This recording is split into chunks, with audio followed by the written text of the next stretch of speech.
दूर अज्ञान से हो अंधेरे,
इसलिए जानते हैं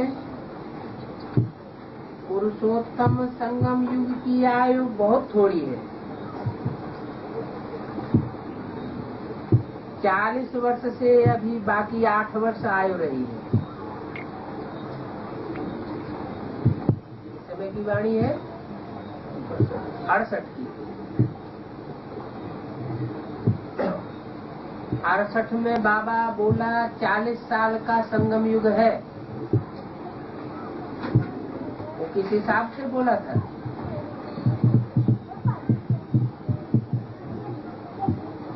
सतयुगी देवतावर्ण की शूटिंग के हिसाब से बोला था। 40 वर्ष टोटल। इसमें आदि का संक्रमण काल है, वो भी जुड़ा हुआ है।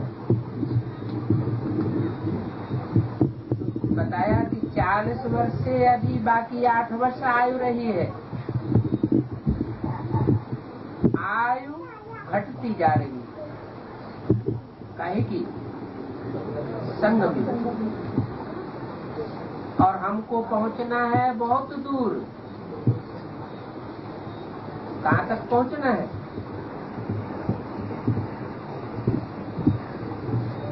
चालीस वर्ष के संगम युग में, देवतावर्ण की शूटिंग वाले संगम युग में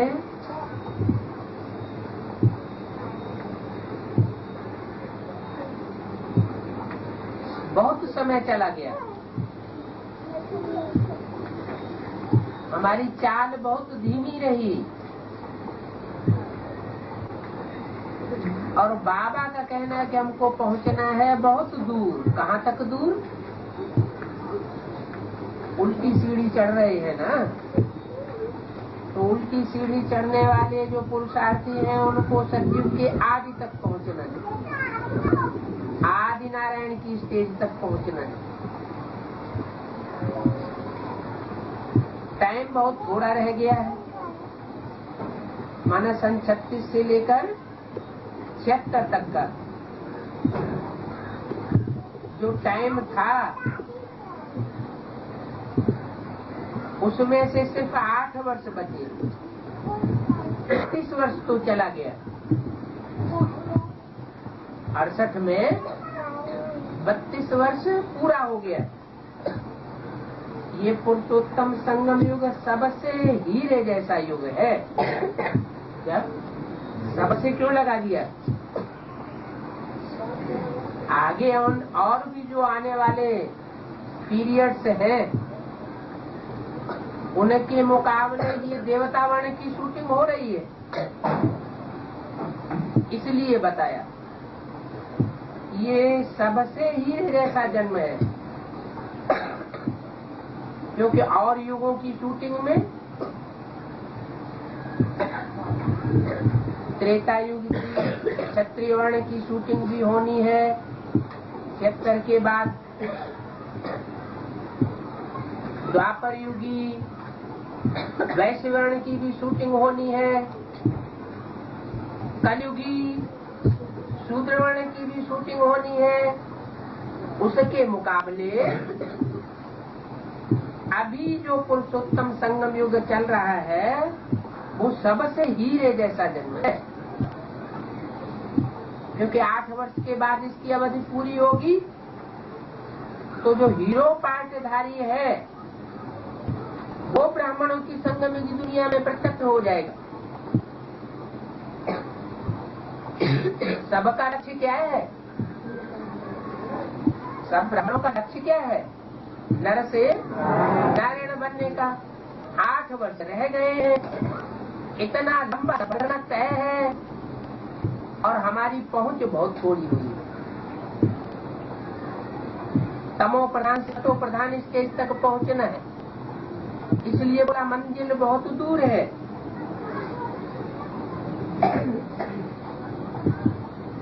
हीरो जैसा पार्ट धारण करने वाले हीरे जैसा पार्ट बना करके हीरे जैसे बन सकते हैं। मोस्ट वैल्यूबल टाइम है, ये भूल नहीं जाना है।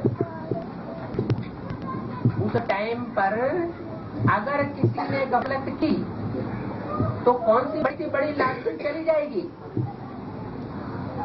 इस लॉटरी की तरफ इशारा दिया। नर से नारायण बनने की, विश्व की बादशाही की लॉटरी चली जाएगी। ये भूल नहीं जाना है।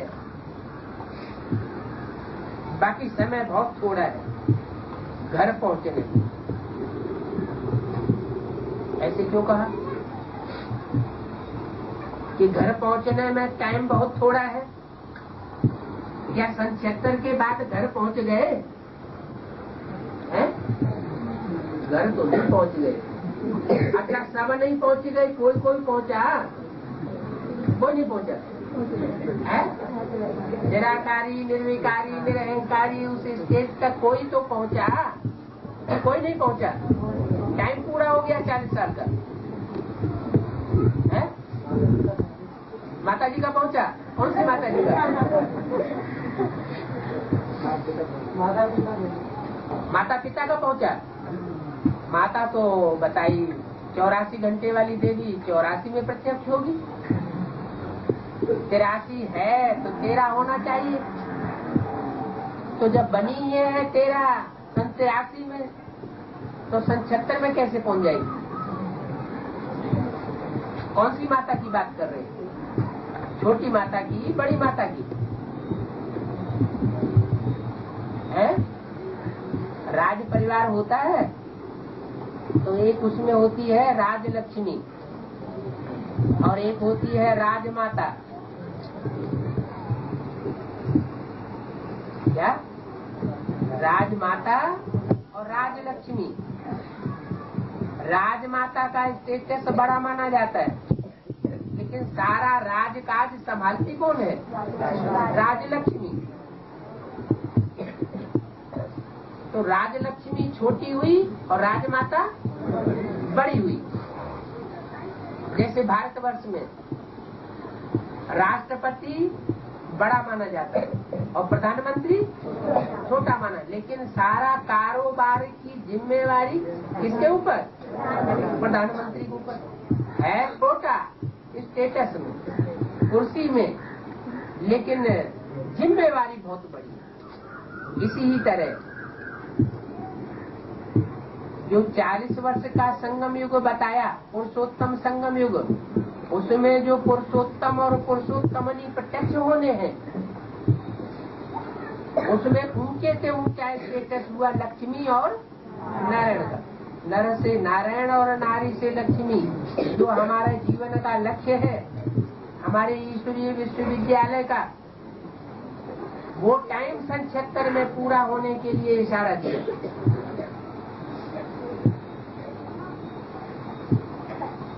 तो बोला थोड़ा समय है बाकी घर पहुंचने में। तो सबके लिए ये बात नहीं बोली गई। जो आत्माएं उस स्टेटस को पहुंचने वाली थी, उस स्टेटस का जिनका पुरुषार्थ पूरा होने वाला था, उन नर से नारायण, नारी से लक्ष्मी बनने वाली आत्माओं के लिए बाबा ने ये बात बोल दी कि घर पहुंचने की स्टेज का थोड़ा सा समय बचा हुआ है।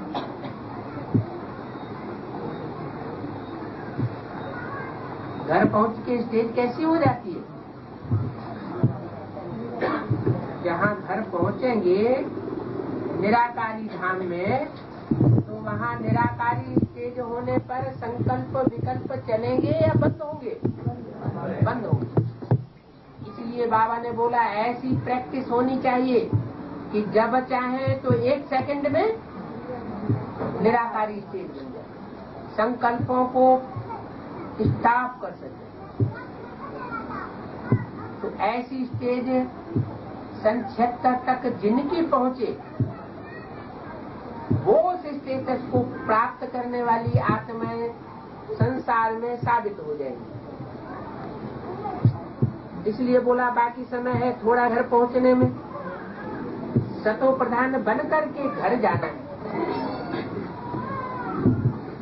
सतो प्रधान बनेंगे तो घर की स्टेज का अनुभव करेंगे, नहीं तो अनुभव नहीं कर सके।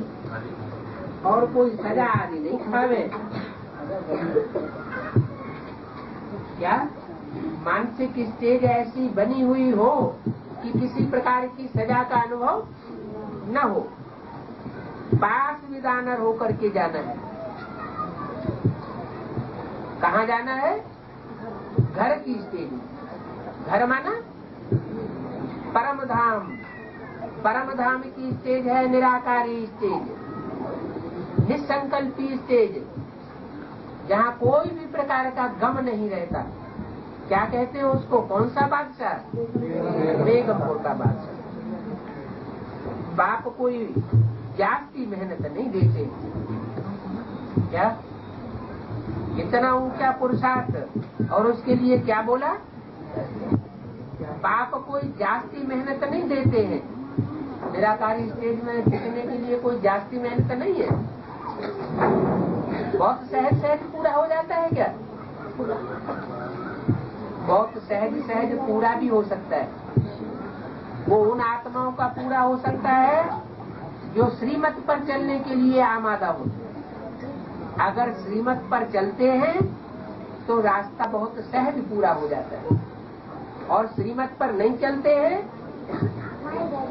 तो न चलने वालों के लिए बाबा का आदेश है माया बेटी के लिए, है माया बेटी जो मेरी मत पर नहीं चलते हैं उनको तुम खूब फटकाओ, तो रास्ता उनका कठिन हो जाता है।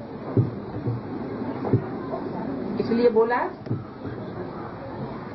कि ऊंचा कॉलेज, नर से नारायण और नारी से लक्ष्मी बनाने का कॉलेज, और उसमें खर्चा आदि कुछ भी नहीं।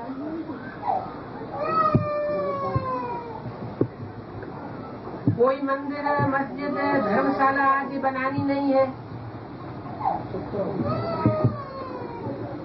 ये भी समझते हो शिव बाबा तो है ही निराकार,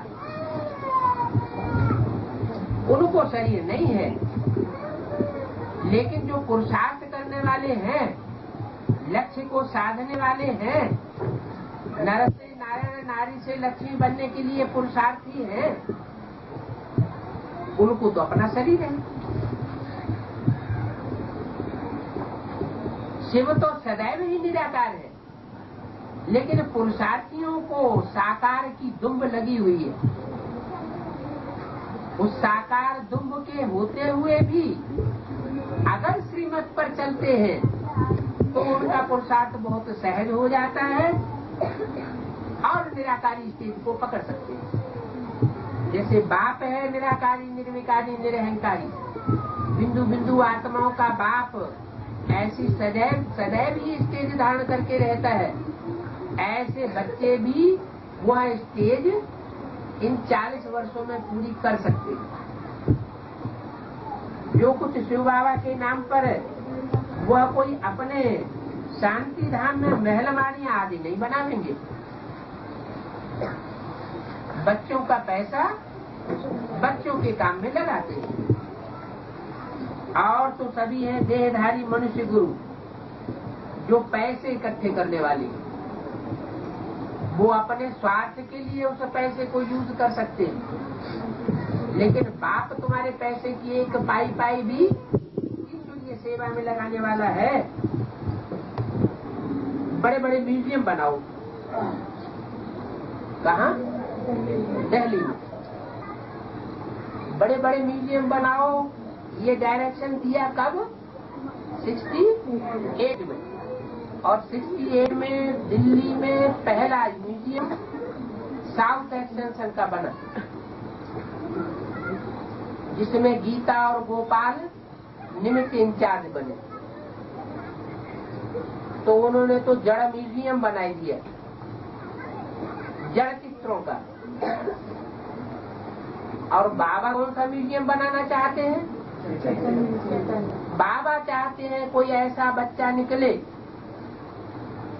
जो अपने घर में ऐसा म्यूजियम बना करके दिखाए, चैतन्य म्यूजियम, जिसमें लक्ष्मी नारायण जैसी आत्माएं। स्वभाव संस्कार से लोगों को देखने में आवे, सब चारों ओर से आवे उनका दर्शन करने के लिए। ऐसा म्यूजियम बना रहे। उस म्यूजियम को बनाने के लिए कोई खर्चे आदि की जरूरत नहीं है। अगर किसी के पास एक कमरा है तो उस कमरे में ही खाना बना सकते हैं, रात को सो सकते हैं, सवेरे को उठकर झाड़ू पोछा लगाकर उसमें क्लास लगा सकते हैं। तो और सभी देहधारी धर्मगुरु तुम्हारे पैसे इकट्ठे करके अपने काम में लगाए देंगे, लेकिन ये बाप ऐसा है जो तुम्हें डायरेक्शन देता है कि तुम इस पैसे से क्या करो, दिल्ली में म्यूजियम बनाओ। बोला तो 68 में था। कब बोला था? 68 में। और दिल्ली में वो चैतन्य म्यूजियम अब तक भी तैयार नहीं हुआ। जो जड़ा हुआ था तैयार, वो भी सेंटर ट्रांसफर होने की वजह से साउथ एक्सटेंशन से हट करके दूर दूसरी जगह चला गया। वो म्यूजियम का रूप नहीं रहा। अब वो म्यूजियम का रूप न रह करके साधारण सेंटर हो गया।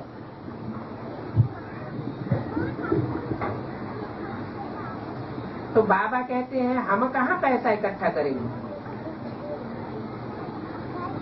शिव बाबा के नाम पर तुम बच्चे बनाते रहते हैं। वो देहधारी धर्मगुरु लोग भी शिव बाबा के नाम पर पैसे इकट्ठे करते रहते हैं।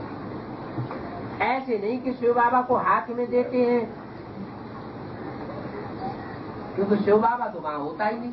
कहाँ भक्ति मार्ग में शिव बाबा होता है? शिव बाबा तो होता नहीं। अच्छा, भक्ति मार्ग की बात छोड़ दो, ब्राह्मणों की संग में भी दुनिया में वो बेसिक नॉलेज देने वाले हैं, वो इतना पैसा इकट्ठा करते हैं, करोड़ों अरबों की तादाद में इकट्ठा हो रहा है। क्या शिव बाबा के हाथ में पहुंचता है? नहीं। शिव बाबा है वहां मौजूद नहीं, लेकिन यहाँ तो बोला है कि जैसे दुनिया वाले पैसा देते हैं तो ऐसे उनके नाम पर बनाते हो। ईश्वर अर्थ दान पुण्य करते हैं तो फिर दूसरे जन्म में अल्पकाल का उनको क्षण भंगुर सुख मिल जाता है। क्यों? क्योंकि देहधारी धर्मगुरुओं के वो बेसिक नॉलेज देने वाले हैं, वो इतना पैसा इकट्ठा करते हैं, करोड़ों अरबों की तादाद में इकट्ठा हो रहा है। क्या शिव बाबा के हाथ में पहुंचता है? नहीं। शिव बाबा है वहां मौजूद नहीं, लेकिन यहाँ तो बोला है कि जैसे दुनिया वाले पैसा देते हैं तो ऐसे उनके नाम पर बनाते हो। ईश्वर अर्थ दान पुण्य करते हैं तो फिर दूसरे जन्म में अल्पकाल का उनको क्षण भंगुर सुख मिल जाता है। क्यों? क्योंकि देहधारी धर्मगुरुओं के थ्रू उन्होंने एक जन्म के लिए प्रारब्ध बनाई, और बाप आकर कितने जन्मों की प्रारब्ध बनाते हैं? 21 जन्मों की प्रारब्ध बनाते हैं तुम्हारे पाई पैसे के आधार पर, जो तुम डायरेक्ट देते हो शिव बाबा के हाथ में। 21 जन्म के आधार पर 63 जन्मों का भी हिसाब किताब बन जाता है। 21 जन्मों का जो जैसा पुरुषार्थ करने के लिए प्रयत्न करता है यहाँ संगम युग में, उसी आधार पर 63 जन्मों का भी उनका हिसाब किताब बनने की शूटिंग हो जाती है। क्योंकि ये दुनिया अल्पकाल क्षण भंगुर सुख देने वाली, और बाप है सदा काल का अविनाशी सुख देने वाले। तो 21 जन्मों का सुख तो बाप की श्रीमत पर चलने से होता है, बाप को डायरेक्ट देने से होता है। और 63 जन्मों का जो हिसाब किताब है वो यहाँ के पुरुषार्थ के आधार पर नूद हो जाता है। जिसने यहाँ जितना तीखा पुरुषार्थ किया वो वहाँ भी 63 जन्मों में तीखा पुरुषार्थ करने के लिए अभ्यास ही बन जाता है। वो अभ्यास उसका 63 जन्मों में वहाँ काम आता है, तो मिलेगा। यहाँ तो शिव बाबा डायरेक्ट है, वो भक्ति मार्ग में शिव बाबा उनको डायरेक्ट नहीं मिलता। अच्छा, भक्ति मार्ग की बात छोड़ दो, बेसिक नॉलेज की बात ले लो, उनको डायरेक्ट शिव बाबा मिला हुआ है। कोई में देवी की आत्मा प्रवेश करती है कहते हैं, कोई में देवता की आत्मा प्रवेश करती है। तो क्या वास्तव में देवी देवताओं की आत्मा इस दुनिया में है मौजूद? नहीं। कोई भूत प्रेत प्रवेश कर जाते हैं और उनको समझ लेते हैं कि इनमें देवी आई, इनमें देवता आया। ऐसे ही बेसिक नॉलेज में जो ब्राह्मण हैं तथाकथित दुनिया के, वो ये समझ लेते हैं कि गुलजार दादी में शिव बाबा आया, लेकिन शिव बाबा तो आता ही नहीं। ये तो बात साबित ही नहीं होती, क्योंकि शिव बाबा जब आता है तो शिव बाबा के आने से चेहरा मोहरा कुछ भी बदलता नहीं। शिव बाबा बुलाने पर कभी आता नहीं। शिव बाबा जब आता है तो साधारण रूप में आता है, किसी को पता भी नहीं चलता कब आया और कब चला गया।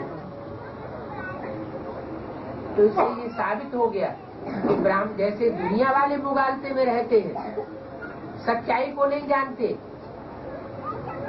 झूठे गुरुओं को शिव बाबा शिवो हम समझ करके उनको अपना धन संपत्ति देते रहते हैं, ऐसे ही ब्राह्मणों की संगम की दुनिया में जो ब्राह्मण हैं वो मुगालते में, वो अपना पैसा देहधारी धर्म गुरु ब्राह्मणों को देते रहते हैं। उस पैसे से कोई संसार या दुनिया नरक से स्वर्ग बनने वाली नहीं, सदा काल का सुख देने वाली दुनिया नहीं बन सकती। अल्पकाल के लिए महलमाड़ियां, अटारियां, बड़े बड़े ऊंचे शांति धाम, सुख धाम आदि बना दे, म्यूजियम आदि बना दे, जड़ म्यूजियम, वो दूसरी बात है, लेकिन चैतन्य म्यूजियम नहीं बना सकते। तो वो तो ईश्वर अर्थ से दान पुण्य करते हैं, इसका फल उनको क्षण भंगुर के लिए अगले जन्म में मिल जाता है। तो अल्पकाल का उनको सुख मिलेगा। यहाँ तो शिव बाबा डायरेक्ट है, इसलिए तुमको डायरेक्ट प्राप्ति कराते, इसी जन्म की प्राप्ति कराते। ऐसे नहीं कि ये क्षण इस जन्म में हम दान पुण्य करते रहे, अगले जन्म में जाकर के हमको मिलेगा। नहीं, बाबा डायरेक्ट ये हमको आथत देते हैं कि तुम यहाँ पुरुषार्थ करो और यहाँ का इसी जन्म में, अगले जन्म की बात नहीं, यही प्राप्ति कर सकते हो। तन भी स्वस्थ तुम्हें मिलेगा, धन भी अथाकूट मिलेगा, और मन भी तुम्हारे के लिए तुम्हारा सदा सालिम बन जाएगा। ऐसी बुद्धि बन जाएगी जिसमें विकारों का नाम निशान नहीं होगा, हिल न सकेगा। क्या वो तो देहधारी गुरु लोग भगवान का परिचय देते हैं, और यहाँ बाप खुद आकर तुमको अपना परिचय देते हैं। तो भगवान जहाँ खुद आकर के अपना परिचय देते हैं, तो असली पहचान किसको मिलेगी? जो गुरुओं के थ्रू पहचान मिलती है भगवान की, वो असली पहचान है, या भगवान खुद आकर के अपनी पहचान दे वो मिलेगी? भगवान जो खुद आकर के अपनी पहचान देते हैं वो है असली पहचान। ये नई बात हो गई, दुनिया में इस नई बात को कोई जान न सके सिवाय तुम बच्चों की। अभी जो याद की यात्रा है, जो तुम बच्चों को बात सिखलाते हैं, वो तो कल पहले भी समझाई थी। तुम्हारे लिए ये कोई नई बात नहीं है। तुम कल्प डायरेक्ट बाप से आकर के परिचय लेते हो। ये पुरुषोत्तम संगम तो जरूर होना चाहिए। कौन सा? पुरुषों में उत्तम आत्मा जहाँ संसार में प्रत्यक्ष होती हो। पुरुष माने आत्मा। आत्माएं जो जन्म मरण के चक्र के बीच में आती हैं, उस जन्म मरण के चक्र में आने वाली आत्माओं में जो उत्तम से उत्तम हीरो पार्ट बजाने वाली आत्मा है, वो तुम बच्चों के सामने प्रत्यक्ष होती है। तो ये पुरुषोत्तम संगम युग कनिष्ठ माने नीचते, जो नीच काम करने वाले हैं वो ऊंचे से ऊंचे वरिष्ठ बन जाते हैं, पुरुषोत्तम बन जाते हैं। ये कहीं कोई भी शास्त्रों में नहीं लिखा हुआ है। और जो भी धर्म स्थापक है वो तो सभी शरीरधारी, और यह बाप शरीर को धारण करने के बावजूद भी शरीर में धारण अपनी आत्मा को इस रूप में अनुभव नहीं करता कि वो देहभान में आ जाए। देहभान में आने वाले मनुष्य होते हैं जो गुरु कहलाते हैं। देहभान में आकर ऐसी पढ़ाई पढ़ाते हैं जिससे दुनिया नीचे गिरती है। परमात्मा बाप ऐसी आकर के पढ़ाई पढ़ाते हैं आत्मिक स्टेज में रहकर, जिससे सारी दुनिया ऊंचे उठती है। बाकी है अशरीरी होता तो कृष्ण का नाम डाल देते हैं। अगर ये भी अशरीरी नहीं होता तो कृष्ण का नाम नहीं डालते। अभी कृष्ण कैसे नहीं दुनिया स्थापन करेंगे, क्योंकि कृष्ण को तो अपना शरीर होता है। कृष्ण उतरती कला वाला होगा या चढ़ती कला वाला होगा। सत्युग में कृष्ण जन्म लेगा बच्चे के रूप में, बड़ा होकर प्रिंस से फिर नारायण बनेगा।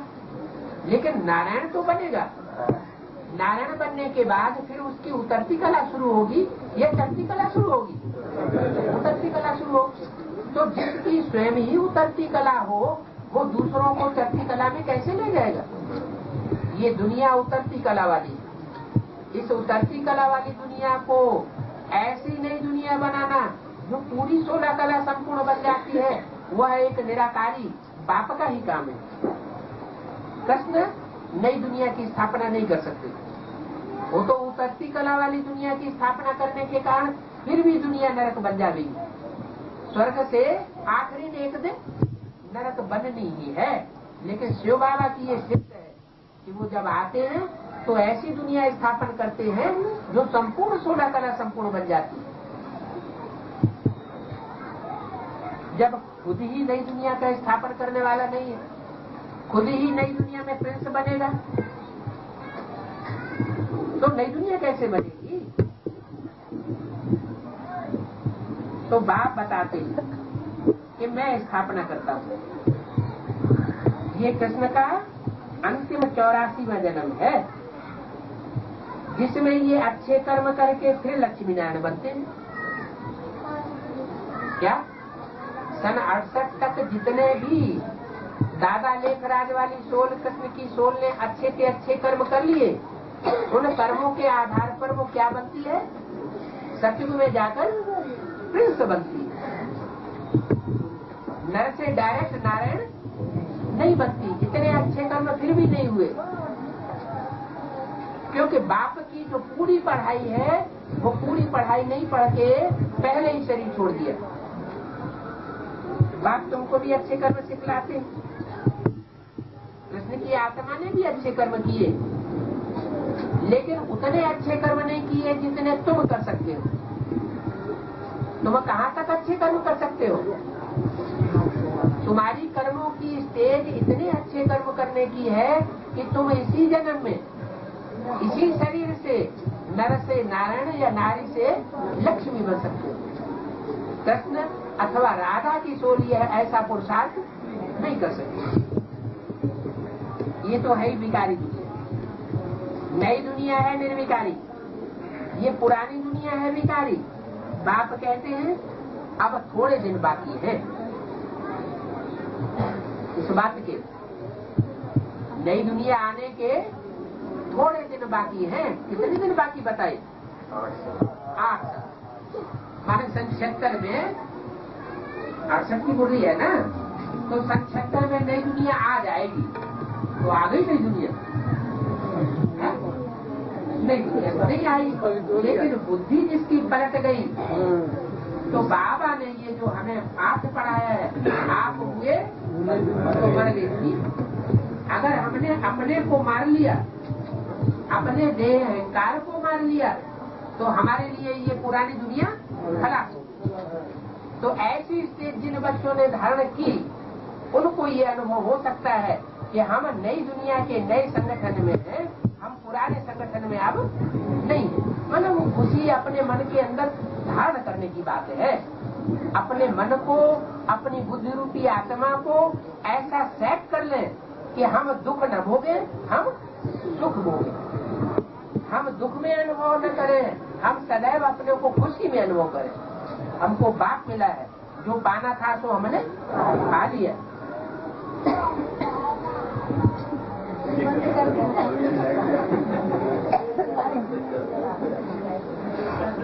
तो आप बच्चे अभी बाकी थोड़े दिन है, वो कितना समय बीत गया। 3/4 हिस्सा जो बाबा बता रहे हैं देवतावर्ण की दुनिया के लिए पुरुषार्थ करने का श्रेष्ठ से श्रेष्ठ समय, उसमें 3/4 सन 68 तक बीत गया। अब सिर्फ 1/4 हिस्सा बचा। कितना समय बीत गया। अभी तो बच्चों को पुरुषार्थ बहुत करना है। 7-8 वर्ष का जो टाइम बचा है उसमें पुरुषार्थ बहुत करना है और टाइम बहुत थोड़ा रह गया है। ये बाबा ने किस हिसाब से बताया? एडवांस पार्टी के बच्चों के हिसाब से बताया या अपने और अपने साथियों के ग्रुप के हिसाब से बताया है? नहीं, उस समय जो ऐसी आत्माएं बच्चे के रूप में जन्म लेने वाली थी, जो कृष्ण जैसी पुरुषार्थी थी, उन आत्माओं के हिसाब से बताया कि 3/4 समय उनका खत्म हो गया, 1/4 समय बचा है और पुरुषार्थ बहुत लंबा करना है। 8 वर्ष में नर से नारायण बनने जैसा पुरुषार्थ करना है और करिए किया अभी बहुत कुछ कम है। तो किया कम है, करना ज्यादा है, उस हिसाब से बोला। अभी तो बच्चों को बहुत पुरुषार्थ करना है। ये बोला किसने? सुप्रीम सोल ने बोला या ब्रह्मा की सोल ने बोला? सुप्रीम सोल ने बोला कि अभी बच्चों को पुरुषार्थ बहुत करना है। और उसके थोड़े दिन के बाद कृष्ण की सोल ब्रह्मा बाबा ने अपना शरीर छोड़ दिया। तो नर से नारायण बनने की स्टेज तक वो आत्मा नहीं पहुंच सकी। बच्चे जानते हैं समय कैसे जाता रहता है। इतने वर्ष, इतने मास, इतने मिनट, इतने सेकंड, इतने घंटे बीत गए। बाकी है 8 वर्ष। लाखों वर्ष का तो कोई हिसाब किताब निकाल नहीं सकता। लाखों वर्ष कह देने से मनुष्य घोर अंधियारे में पड़े हुए। बाप कहते हैं बच्चे, ये पुरुषोत्तम संगम युग का समय बीतता जा रहा है। कलयुग तो गया कि गया। मनुष्यों की बुद्धि में कलयुग अजुन 40,000 वर्ष के लिए पड़ा हुआ है। मनुष्य क्या समझते थे कि अभी 40,000 वर्ष कलयुग चलेगा। वो अपनी विकारी चाल ही चलते रहते हैं। कौन? जो समझते हैं अभी 40,000 वर्ष पड़े हुए हैं, वो विकारी चाल चलते हैं। चाहे बाहर की दुनिया के मनुष्य हो और चाहे ब्राह्मणों के अंदर की दुनिया के मनुष्य हो, उनको विश्वास ही नहीं है कि भगवान आया हुआ है। भगवान साकार में आया हुआ है, उनको ये विश्वास नहीं है। इसलिए उनकी चाल विकारी की विकारी बनी रहेगी या विकारी से निर्विकारी बन पाएंगे? वो तो विकारी के विकारी रहेंगे। अभी तुमको विकारी से निर्विकारी, पतित से पावन जरूर बनना है। जरूर बनना है, माना तुम निश्चय बुद्धि बन करके रहते हो और वो अनिश्चय बुद्धि होने के कारण विनश्यंती की स्टेज को पा जाते हैं। अभी इस पतित दुनिया का विनाश तुम्हारे सामने खड़ा है। क्या कहा? इस पतित दुनिया का विनाश तुम्हारे सामने खड़ा है। 8 वर्ष रह गए तो पतित दुनिया का, बाहर की दुनिया का तो छोड़ो, ब्राह्मणों की संगत दुनिया का विनाश हो गया क्या? नहीं हुआ। फिर आप हुए तो मर गई दुनिया। ये बात कहाँ चलेगी? है? अगर नहीं मरे हैं तो विनाश नहीं हुआ है। अगर खुद को मार दिया है, खुद ही को मार दिया है, तो वो दुनिया से हमें कुछ लेना देना है नहीं। जब लेना ही देना नहीं है तो हमारे लिए वो पुरानी दुनिया खलास हो गई। पुरानी दुनिया के ब्राह्मणों का संगठन, वो रावण, कुंभकर्ण, मेघनाथ जैसे ब्राह्मणों का संगठन हमारे लिए हुआ न हुआ? एक बार तो अभी इस पतित दुनिया का विनाश सामने खड़ा है। अभी सभी से बुद्धियों को हटा दो। क्या करो? अभी इन सभी से बुद्धियों को हटाते जाओ। फिर से जो भी पुरानी दुनिया के इन आंखों से दिखाई पड़ते हैं उनसे बुद्धियों हटाते जाओ। किन में लगाते जाओ? जो नई दुनिया सामने खड़ी हुई है, जो नई दुनिया का संगठन तुम्हें सामने दिखाई पड़ रहा है, उनमें अपनी बुद्धि लगाते जाओ। माने बाप के संबंध और बाप के संपर्क के आधार पर अपना संबंध और संपर्क कायम रखना। जिन आत्माओं से बाप का संबंध नहीं, जिन आत्माओं से बाप का कोई संपर्क नहीं, उन आत्माओं से हमें कुछ लेना देना नहीं। हमारे लिए वो मर गए।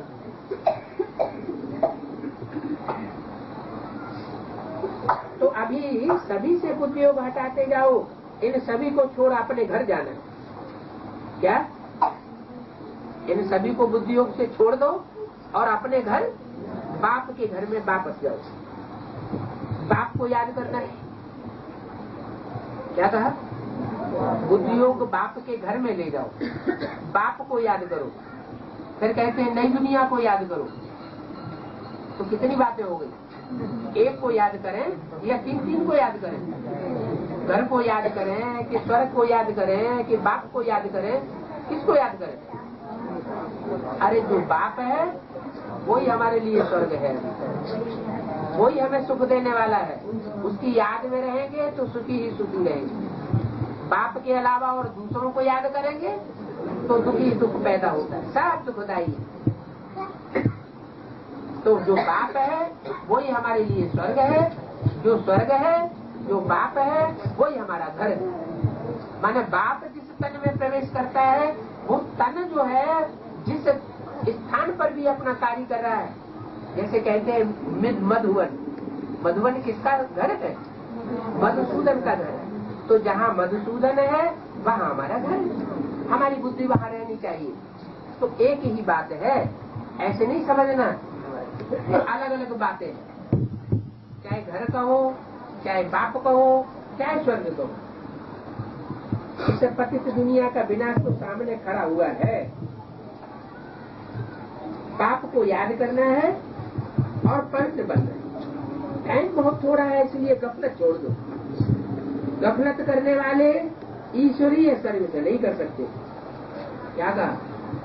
अगर बोला कि अमृत वेला सफल करो और अमृत वेला सफल नहीं किया, गफलत करते रहे, थोड़ा और सो ले,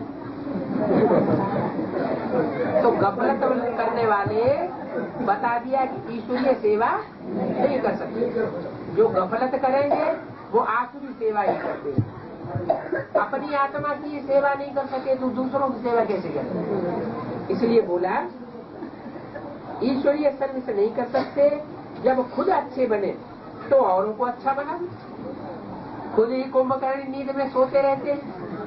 जो अच्छे से अच्छा टाइम बताया है पुरुषार्थ का, उस टाइम को अब तक भी सफल नहीं कर पा रहे। बाबा तो बोलते हैं जिन्होंने अपना अमृत वेला सुधार लिया उन्होंने समझो सब कुछ सुधार लिया। अमृत वेला सुधरा तो सब कुछ सुधर जाएगा। इसे एक बात नहीं अगर विजय पाली तो सारी विजय हो जाएगी। तो जो अच्छा बनेंगे वो अच्छा बनावेंगे, बुरे तो जरूर बुरा ही बनावेंगे। कोई भी चीज काम भूल आदि नहीं होनी चाहिए। पर वो क्या बनती है? अमृत वेले उठते ही बुद्धि में छीछी बातें अगर घुस जाएं तो ऐसे छीछी बातें बुद्धि में लाने वाले वो छीछी दुनिया बनाएंगे या श्रेष्ठ दुनिया बनाएंगे? अच्छी दुनिया तो बना नहीं सकते। फिर छीछी दुनिया में ही जाकर के जन्म लेंगे, नरक में ही होते खाते रहेंगे। जैसे उस गीता में लिखा है मूढ़ा जन्मनि जन्मनि। ऐसी मूढ़ आत्माएं जिनकी बुद्धि में बात बैठती नहीं, वो जन्म जन्मांतर नरक की योनियों में जाकर के जन्म लेते रहेंगे। वो स्वर्ग का अनुभव यहाँ भी नहीं कर सकेंगे और आगे आने वाले जन्म में भी स्वर्ग का अनुभव नहीं कर सकेंगे। तो कोई भी चीज की काम अथवा भूल आदि नहीं होनी चाहिए, इसलिए कचहरी भी होती रहती है। तुम अभी ऐसी दुनिया में जाते हो जहाँ कोई भूल आदि नहीं होगी, फिर वहाँ कचहरी भी करने की दरकार नहीं रहेगी, क्योंकि रावण राज्य ही नहीं होगा। भूल कराता है रावण। भूल कौन कराता है? रावण। माना एक मुख से मत देने वाला भूत ने भूल नहीं कराता है। जो 10 सिर वाला है, 10 मतें देने वाला है, वो भूल कराता है। आज तो है ही पंचायती राज्य, एक पंच कुछ कहेगा, दूसरा कुछ कहेगा, सरपंच कुछ और ही बात बता देगा। एक गुरु एक बात बताएगा, दूसरी गुरु दूसरा रास्ता बताएगा, तीसरा गुरु तीसरा रास्ता बता देगा। इसलिए बाप कहते हैं इस रावण की मत पर अब मत चलो, ये गफलत छोड़ दो। ये रावण माया भूल कराती है, याद में न रहते हैं तो माया भूल कराई देती है। कितनी भूलें मनुष्यों से होती रहती है। देवताओं के आगे भी जाकर कहते हैं कि हम जन्म जन्मांतर के पापी हैं। क्या देवताओं के आगे जाकर क्या कहते हैं भक्त लोग? कि हम जन्म जन्मांतर के पापी हैं, हम ऐसे हैं, हम वैसे हैं, तुम्हें ही हमारे ऊपर दया करो। तो ये भक्ति मार्ग में ही कहते हैं, या भक्ति मार्ग की जब शूटिंग होती है ब्राह्मणों की संगम की दुनिया में, तब भी ऐसे कहते हैं, तब भी ऐसे कहते हैं। जिनके जिनके नंबर खुलते जाएंगे, जिनके जिनके पाठ प्रत्यक्ष होते जाएंगे कि ये अमुक नंबर का मणका है, ये अमुक नंबर का देवता बनने वाला है, उनके सामने जाकर अपनी भूलें वर्णन करते रहेंगे। सारा पोता मेल उनके सामने बोलते रहेंगे, पोता मेल बोलते रहेंगे, भूलें वर्णन करते रहेंगे और भीख मांगते रहेंगे कि तुम ऐसे श्रेष्ठ हो और हम ऐसे भ्रष्ट हैं। ये शूटिंग अभी हो रही है। लेकिन बात कहते हैं कि आप भक्ति मार्ग को खलास कर देना, भक्ति मार्ग की शूटिंग नहीं करनी है। भक्ति मार्ग में ज्ञान मार्ग में विशेष अंतर क्या है? भक्ति मार्ग में सिर्फ कहते हैं, करते नहीं, और ज्ञान मार्ग में जो हम कहते हैं वो करके दिखाएं तो है ज्ञान मार्ग। नहीं तो अगर ऐसे ही भक्ति मार्ग में चलते रहेंगे तो ये शरीर छोड़ना पड़ेगा। क्या अगर इसी तरह भक्ति मार्ग में चलते रहे तो ये शरीर छोड़ना पड़ेगा। जो भी एडवांस पार्टी में हो, चाहे बेसिक ज्ञान में हो, चाहे दुनिया वाले भक्त हो, जो शरीर छोड़ रहे हैं वो किस लिए शरीर छोड़ रहे हैं? क्योंकि रावण की मत पर चल रहे हैं। अगर तुम बच्चे, अगर हम बच्चे रावण की मत को त्याग करके एक पाप की मत पर चले तो हमसे कोई पाप कर्म होने वाला नहीं है। हमें इतनी पावर बढ़ जाएगी, इतना हमारे अंदर उमंग उत्साह आ जाएगा कि हम इसी जन्म में इसी शरीर से इन्हीं आंखों से स्वर्ग को देखने काबिल बन जाएंगे। तो बोला माया भूल कराती है। देवताओं के आगे जाकर कहते रहते हैं कि हम जन्म जन्मांतर के पापी हैं, अथाह पाप हमने किए हैं। उनको ये पता नहीं रहता कि हमने कितने जन्म लिए। सिर्फ कहते हैं जन्म जन्मांतर का पापी हूँ। जहाँ भी जावेंगे, गंगा पर जावेंगे तो भी कहेंगे हमारे पाप काट देना, मैं जन्म जन्मांतर का पापी हूँ। देवताओं के मंदिर में जावेंगे, शिव के मंदिर में जावेंगे तो यह जरूर कहेंगे कि मैं महापापी हूँ, मेरे पाप काट देना। उसको तो बाप ने बताया है कि तुमने कितने जन्म लिए हैं। कोई ने 63 जन्म लिए, कोई ने 60 लिए, कोई ने 20 लिए, कोई ने और कम लिए।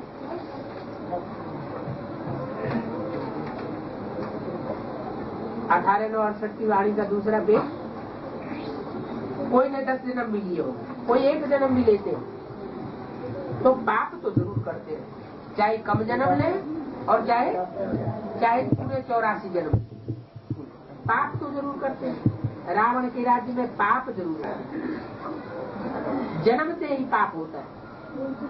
सन्यासियों का भी भ्रष्टाचार से जन्म होता है। ऐसे नहीं कि सन्यासी घर बार छोड़ देते हैं, विकार छोड़ देते हैं तो उनसे पाप नहीं होता है। क्या पाप उनसे क्यों होता है? सन्यासी भ्रष्ट इंद्रियों से पैदा होते हैं। शेष इंद्रियां जो ज्ञानेंद्रियां हैं, नाक आंख कान, इनसे उनकी उत्पत्ति नहीं होती। देवताओं की शेष इंद्रियों से उत्पत्ति होती है, पैदाइश होती है। और सन्यासी फिर भी मूत्र से पैदा होते हैं। जैसे हम सब मूत्र से पैदा हुए इन शरीरों के द्वारा, इन शरीरों के थ्रू, ऐसे ही सन्यासी भी भ्रष्ट इंद्रियों से पैदा होते हैं। भ्रष्ट इंद्रियों से जो पैदा होगा, पैदाइश ही जिसकी भ्रष्ट से होगी, वो श्रेष्ठ किसी हालत में देवता नहीं बन सकता। तो ये उनकी बुद्धि में नहीं है, वो अपने को बहुत ऊंचे समझते हैं। बाप कहते हैं सन्यासियों का भ्रष्टाचार से जन्म होता है। भ्रष्टाचारी और श्रेष्ठाचारी किसको कहा जाता है, ये तो आज की गवर्नमेंट भी नहीं समझती। गवर्नमेंट क्या कहती है, जो रिश्वत लेते हैं वो है भ्रष्टाचार। गवर्नमेंट के जो बड़े बड़े हैं वो सन्यासियों को बहुत मान देते हैं, समझते हैं सन्यासी पवित्र हैं, वो श्रेष्ठाचारी होंगे। बाप समझाते हैं उन्होंने तो सिर्फ घर बार छोड़ा है, बाकी मन बुद्धि से विकारों को नहीं छोड़ा है। उनके मन के अंदर भी काम, क्रोध, लोभ, मोह, अहंकार के संकल्प चलते रहते हैं। मौका लगे तो प्रैक्टिकल कर्म में भी करते रहते हैं। क्यों? क्योंकि जो उनके साथ रहता है सदा में उनका अंतर देखने में नहीं आएगा।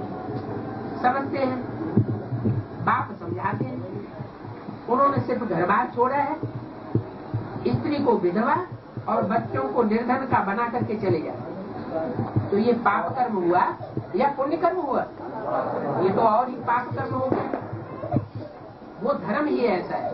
कैसा धर्म है कि कोई को भी शरण में लेकर उन्हें शरणागत वत्सल की ध्यान रखने वाले नहीं है। वो धर्म ऐसा है। वो भी अगर न होते तो ये भारत और भी गंदा बन जाता।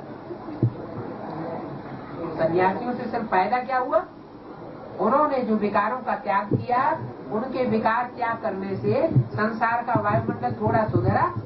संसार का नहीं, भारत का वायुमंडल थोड़ा सुधरा और भारत बहुत पतित होने से थोड़े समय के लिए बच गया।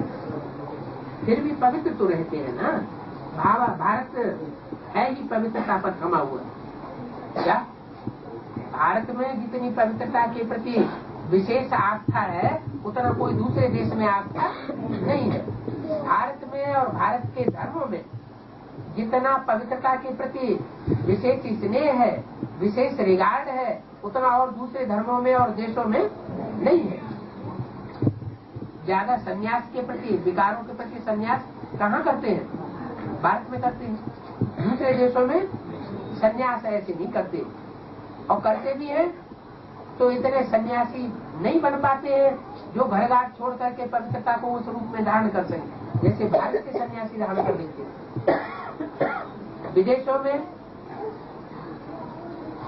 कन्याओं माताओं की पवित्रता के ऊपर उतना ध्यान ही नहीं देते, कन्याओं की सुरक्षा भी नहीं करते। और भारत में कोई भी घर में चले जाओ, कन्याओं माताओं की विशेष सुरक्षा के ऊपर ध्यान दिया जाता है। सबके अंदर ये बुद्धि में रहता है कि ऐसा ना हो कि हमारा घर बिगड़ जाए, क्योंकि ये मान्यता है यहाँ कि घर की स्त्री अगर बिगड़ जाए तो सारा घर नरक बन जाता है। घर की स्त्री अगर सुधरी हुई बनी रहेगी तो सारा घर स्वर्ग बन सकता है। तो बोला भारत जैसा पवित्र खंड और कोई खंड नहीं हो सकता। इसलिए भगवान को भी कहाँ आना पड़ता है? भारत में आना पड़ता है। क्यों? क्योंकि पवित्रता की यहाँ विशेष मान्यता है। आधा कल्प है पवित्र दुनिया में। कहाँ? खास भारतवर्ष। आधा कल्प होती है पवित्र दुनिया और आधा कल्प है अपवित्र। भारत पवित्र भी बनता है, भारत अपवित्र भी बनता है। उसमें भी सत्युग को पूरा पवित्र कहते हैं। पूरा पवित्र माने वहाँ 16 कला संपूर्ण पवित्रता होती है और त्रेता में 2 कलाएं कम हो जाती हैं। सत्युग को कहेंगे फूलों का बगीचा। सत्युग से फिर कैसे त्रेता, द्वापर और कलयुग में आते हो वो तुम जानते हो। कितने वर्ष कितने मिनट पास हुए बच्चों ने हिसाब भी निकाला है। बाकी संगम युग का हिसाब रहा हुआ है। हिसाब कहेंगे करेंगे कि 4 हिस्सा पूरा हुआ और 1/4 इसका संगम युग बच गया। किस हिसाब से बताया? ब्राह्मण को देवता पर बनने वाली आत्माओं के हिसाब से बताया, सभी वर्णों के हिसाब से नहीं बताया। 40 वर्ष में से 8 वर्ष बचा, वो भी समय पास होता जा रहा है। बच्चों के पुरुषार्थ में भी कितना रात दिन का फर्क रहता है, मतलब भी नंबरवार होते हैं। क्या कहा? बच्चों के पुरुषार्थ में कितना फर्क बताया? रात और दिन का फर्क था 67 में। कैसे?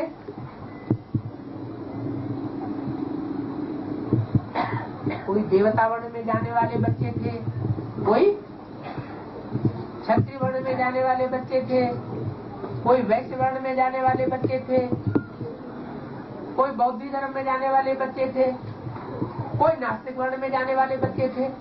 ये तो सारे ब्राह्मणों की जनसंगम की दुनिया में ना।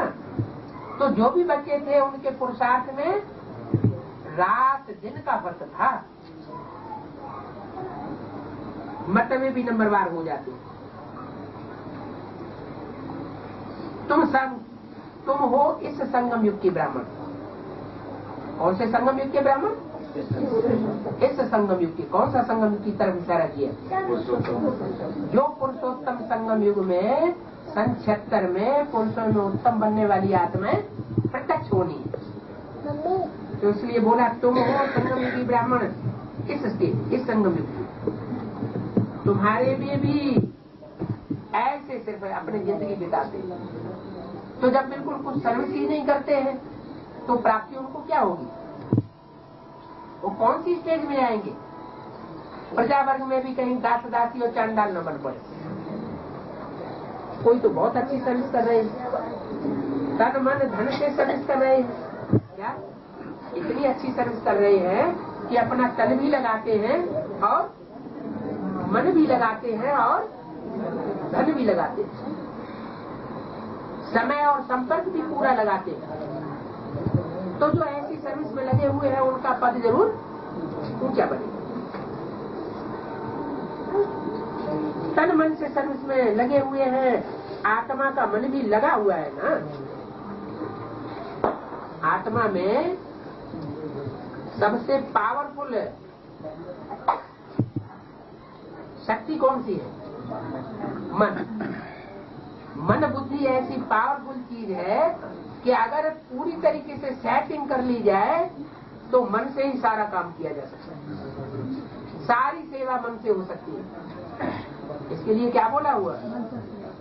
इससे बोला हुआ है मनसा सेवा हुआ जो गायन है, योग बल से विश्व की बादशाही ले सकते हैं। तो योग बल सिर्फ मन की ही तो बात है। तन से सेवा करने को योग बल कहा जाता है। हाँ, ये बताया कि ऐसी प्रैक्टिस करनी है कि तन सेवा में लगा रहे और तन से सेवा करते हुए भी मन बाबा की याद में। तो अभी बच्चों का काम है बाप को फॉलो करना। जैसे बाप रात दिन सर्विस में लगा हुआ है, तुम बच्चे भी रात दिन सर्विस में लगे रहो। यहाँ तो कुछ भी रहना नहीं है। कहाँ? इस दुनिया में, इस पुरानी दुनिया में कुछ भी नहीं रहेगा। क्या नहीं रहेगा? ये तन भी सदाकाल नहीं रहेगा। ये तन सड़ता जाएगा और तुम्हारी आत्मा पावरफुल होती जाएगी। धन भी नहीं रहेगा। धन का क्या असर बताया? किसकी दबी रही धूल में किसकी राजा खाए, किसकी ले गए चोटा और किसकी आग जलाए। ये 4 असर धन के होंगे, किसी का धन बचने वाला नहीं है। तो तन भी कोई गुमान करने की चीज नहीं है, और जो धन है वो भी कोई अहंकार करने की चीज नहीं है। एक मन ही ऐसी चीज है आपके पास, क्या कि मन को अगर हम सेट करना, जैसे बाबा ने बताया है, सेट करना सीख ले तो मन से हम बहुत ऊंचा काम कर सकते हैं। एक जन्म की नहीं, 84 जन्मों की श्रेष्ठ प्रारब्ध बना सकते हैं। सिर्फ अपने लिए ही नहीं, सारे विश्व की आत्माओं के लिए हम श्रेष्ठ से श्रेष्ठ प्रारब्ध बनाने के निमित्त बन सकते हैं। कब? अगर अपने तन को, अपने मन को और अपने धन को, समय और संपर्क को अभी से लगाना शुरू करें। ये आमादा हो जाए, ये पक्की प्रतिज्ञा कर ले कि अब हम अपने अलबेलेपन में नहीं रहेंगे। तो अभी बच्चों को बाप को फॉलो करना है, समझना है कि यहाँ तो उस दुनिया में कुछ भी नहीं रहेगा। इसलिए गरीब अपना जमा करते हैं। जिनके पास बहुत धन दौलत है वो तो उस मगरूरी में रहते हैं। शिव बाबा ये गरीब ही आकर कहते हैं कि बाबा, लेकिन हम उसको नहीं छोड़ेंगे, हम उसको अपने परिवार का सदस्य बना के